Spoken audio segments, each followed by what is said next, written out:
This is Get Real with Bob and Stacy, the show that helps you learn about the mortgage and real estate markets. Get the inside scoop from their expert list of guests and have some fun along the way. Now, here's Bob Gallagher and Stacy Alcorn.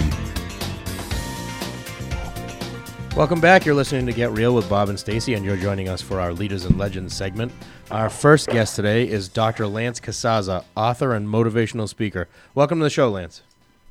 I appreciate you having me. So I want to give everybody some background on Dr. Lance Casazza. In 2001, he graduated valedictorian of his class and president of his college. After securing a loan from his parents, he opened his practice in June of 2002, and 4 years later, he was trying to find a way to tell them he could not pay them back. Confused, lost, and desperate, he turned to coaching, and he turned his life around. It was during this journey of self-development that he pledged to share the knowledge he attained with as many people as possible. He now runs one of the most successful chiropractic practices in the country and has written multiple books, including Be the Hammer, Not the Nail, and his more recent book, Habits and Attitudes. He serves individuals through personal development as the president of EQ Coaching. While he relishes the opportunity to teach what he's learned, he's humbled by the understanding that the road to success is always under construction. So tell us about your new book, Habits and Attitudes. What is it about? Well, what I've learned through reading all the books and listening to all the tapes and hearing all the speakers is that it's relatively kind of the same thing.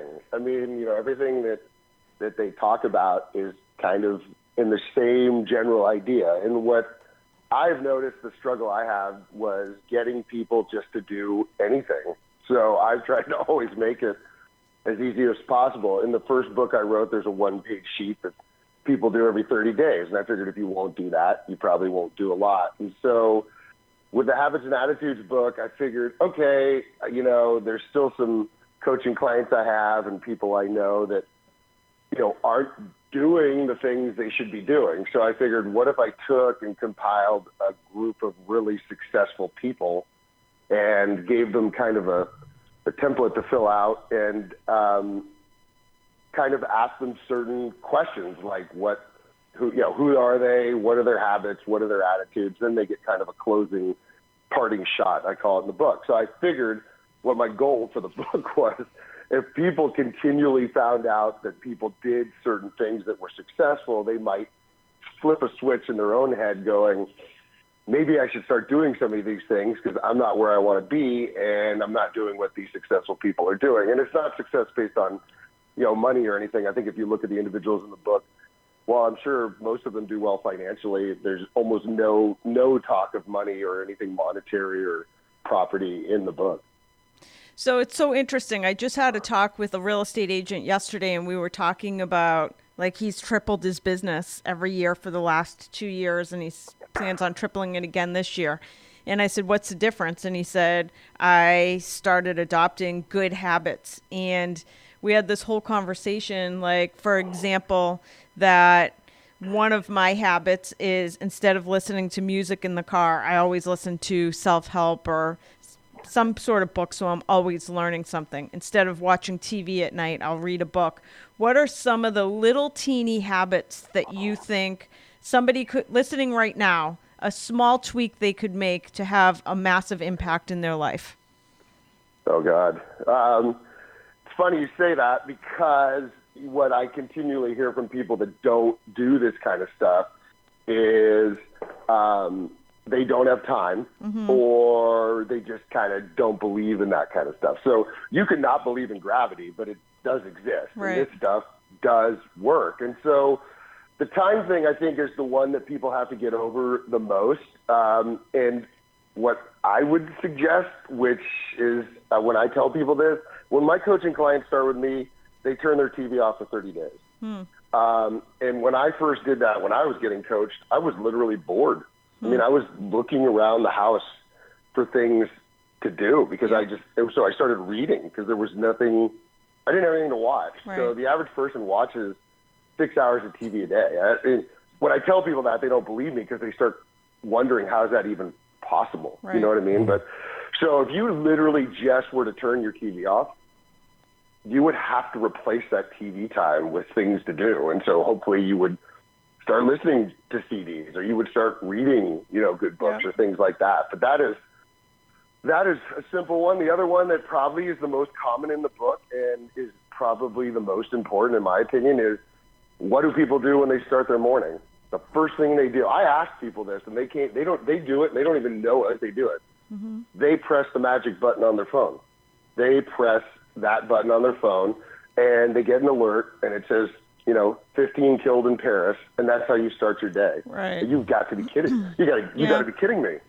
So what I have by my side is I have a list of, like a little gratitude list, and I just read through it. I mean, I've got it memorized now. My health, my office, running water, just things like that. So if you start the day giving gratitude, I use the term 2 arms, 2 legs. When people ask me, like, you're always in a good mood, how's that possible? I have 2 arms and 2 legs. There's a lot of people who don't. I mean, it's kind of simple, but so TV off and a gratitude list, I mean, that's where I would start. And anybody, you don't need anybody to do that. In fact, if you turn your TV off, you're going to save yourself money. Yes, absolutely. I think it's like mind shift too. So for example, like the simple shift of having positive self-talk, I will say one thing that has had a massive impact in my life, and this is going back many years. I had read Shad Helmstetter, What You Say When You Talk to Yourself. And like just the mind shift of telling yourself every day when you wake up. I used to be that person that said, I have no idea how I'm going to get it all done today. There's not enough time. Now I wake up every day and I say there's more than enough time to get everything done today. And guess what? I always get everything done. So it's just mind shift. When I do talks, the first thing I do to set things up is I ask people to hold their goals up. Now, I have my goals in my wallet all the time. It's on my fridge. I always have it on me. I believe physically having it on me makes a difference. But anyway, I go to talk and I say, hold your goals up really quick for me. And people literally start looking at each other like they had an assignment, or were we supposed to bring this? Or, so most of them don't have them written, and I know none of them have it on them. So it sets up perfectly for me. And I tell me, let me step back. Whose goal was it to make it through the day yesterday? And then a bunch of people laugh and raise their hands because that's how people get up. That's the goal they set. I just need to get through the day. Wow. And congratulations. They've been hitting that goal every day. Yes. So why don't we raise the bar a little bit, and put some things down? And so they don't even realize it's literally a bunch of does. This whole genre is does. And when you tell people, they feel idiotic because there's no secrets. Mm-hmm. It's just doing it. And that's where it comes back to this Habits and Attitudes book. And all the books and all these guys and all these gals that do these talks is just trying to resonate with you in a way that you'll do it. And some people do and some people don't. And you just have to find the people that you get or that works for you. Right. How many of your clients never turn the TV back on again or limit it to some degree? I would say a really good amount. Because, see, when I'm actually shocked at when you start doing coaching, you kind of not sure if you can coach. You can be a great athlete and not coach athletes, So, even though I did this good as a client, when I was a client, I'm still a client. I still have my own coach. But when I was doing this, I was wondering if I could do it. And I know I can now because I see the results. But I have them fill out a sheet every month, and we see what's working, what's not working. And based on that sheet, I can tell exactly if they're reading or not reading, if they're doing their morning ritual or not, if they're watching TV or not. And so your brain is a computer. Okay, whatever you put in, your computer comes out. It's really as simple as that. So garbage in, garbage out. So first thing I tell people, like people that read the newspaper, I tell them, why do you read that?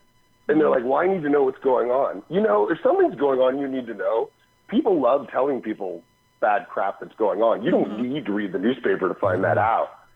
So I would say a lot of my clients really don't go back. The only ones that I would say do watch sports. And I give them a little bit of a pass on that because I feel like that's people achieving goals, striving to do stuff. So I think, that one I'll give them a little window on, and maybe because I'm a past athlete, I don't want to be a phony on it. But most of them don't really miss it, quite honestly. So it seems like this Habits and Attitudes, the book, it is resonating with people. So what is it that makes your book unique from all the other self-help books that are out there?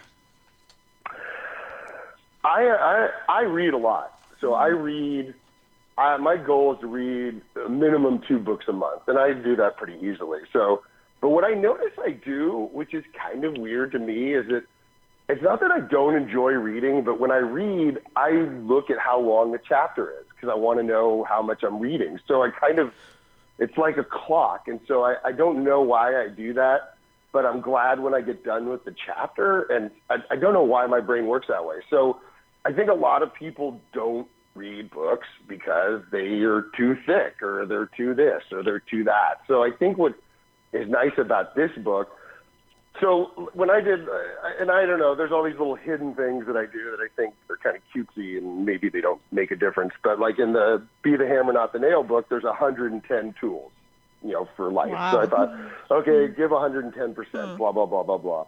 And so in the Habits and Attitudes book, there's 52 people in the book that are profiled. Mm-hmm. So what I had hoped is if you have a real challenge with reading, I mean, when I got out of school, I said I was never reading another book again. Mm-hmm. And it really did me a disservice. So I think what is nice about this book is you could read just a person a day or even a person a week and just get in the habit of reading.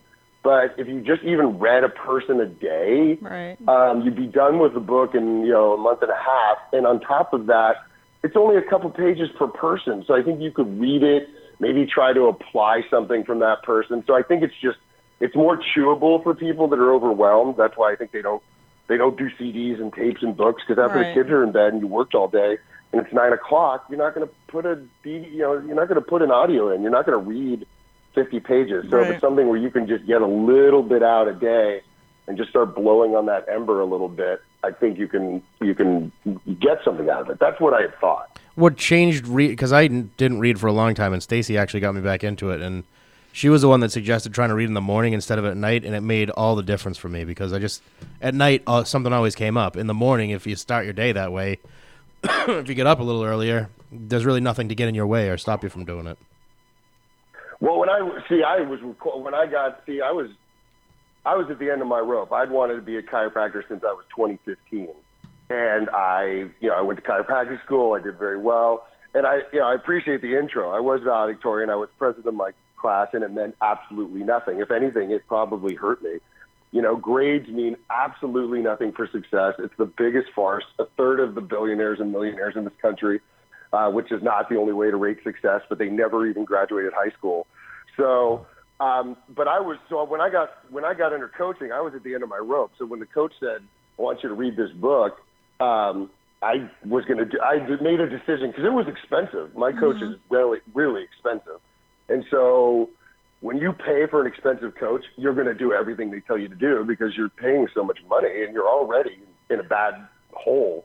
But the first book I read was The Monk Who Sold His Ferrari by Sharma. Oh, I read that. And it's fantastic. Mm-hmm. And after I read it, I was like, damn it, where is all this stuff? I didn't even know this stuff kind of really existed. And I always thought I didn't need it because I was president of my college, valedictorian of my class. I was, I wanted to be a chiropractor since I was 15. So what I did was I became what's called an unlearner. I had it all figured out, and I didn't need to hear it from anybody else. So that book really, once I read that, that's when things kind of steamrolled. And so I think you just need to find that one book. And, there's a ton of them out there. I mean, I have a list that I give my clients, but there's almost not any of them I've never read one where I wasn't like, I didn't get one thing out of. Right. You know what I mean? I just, I think there's the 4 agreements I read, and it's be impeccable with your word. I remember, just things like that where you just take one thing and just keep putting those bricks together, right. And eventually you kind of build something. At least that's how I use them. So that's amazing. So we only have a couple minutes left. We talked about habits, but the book is Habits and Attitudes. Is there something you could say with all the people that you've interviewed? Is there something like a common thread that you found with high performers or successful people as far as their attitude goes? I would say easily, hands down, no questions asked. And it's kind of, I kind of hate the phrase, the attitude of gratitude. It sounds kind of mamby-pamby, I have to admit. But all these people, I would say 90, and I know they all are, but I would say almost all of them, literally almost 100%, they all talk about gratitude, all being grateful for where they are, all being grateful for what they have. And in some fashion, they celebrate that either with a gratitude list or this, that, or the other thing. And I think, when you keep comparing, there's always somebody that's got more money. Mm-hmm. There's always somebody that's got more this or that or, blah, blah, blah. And so you just forget. I mean, the gratitude thing, when I didn't have a walk-in closet, that's all I wanted. Then I got it, and I forgot about it. Mm-hmm. When I didn't have a washer and dryer, that's all I wanted. I got it, I forgot about it. So if you remember these things that you wanted so bad and got, it just puts you on a different plane. And I would say that's where all these people are locked in, easily. Their habits come eventually, I think, because of their attitude, and their attitude is set with a foundation of just being grateful. And they almost all have either lists or journals, or they all of them. That is easily the binding force between all these people. Wow. Great stuff. So this is Dr. Lance Casazza. His book is Habits and Attitudes. Where can people pick up the book or learn more about your coaching? Well, I appreciate you asking. It is on Amazon. It's also on Kindle, so you can make your life very easy by doing that. My first book, it was weird. 2010 wasn't even really, Kindle stuff wasn't really happening back then. But now I've got it with that. It has made life that much easier. My coaching website is eqcoaching.life. We've got a really cool event going on in Cabo in January of 2018 with 12 speakers. You fly down on a Thursday, and it's a nice balance of speakers and relaxation. You come home on a Monday. So if I had to plug anything, that's probably the thing I would like to get out there. Awesome. Great stuff. Habits and Attitudes, Dr. Lance Casazza, eqcoaching.life. Thank you for joining us today. Thanks, Lance. I cannot thank you enough. I really, really, really appreciate it. Great. We're going to take a quick commercial break. We'll be back with more Get Real after this.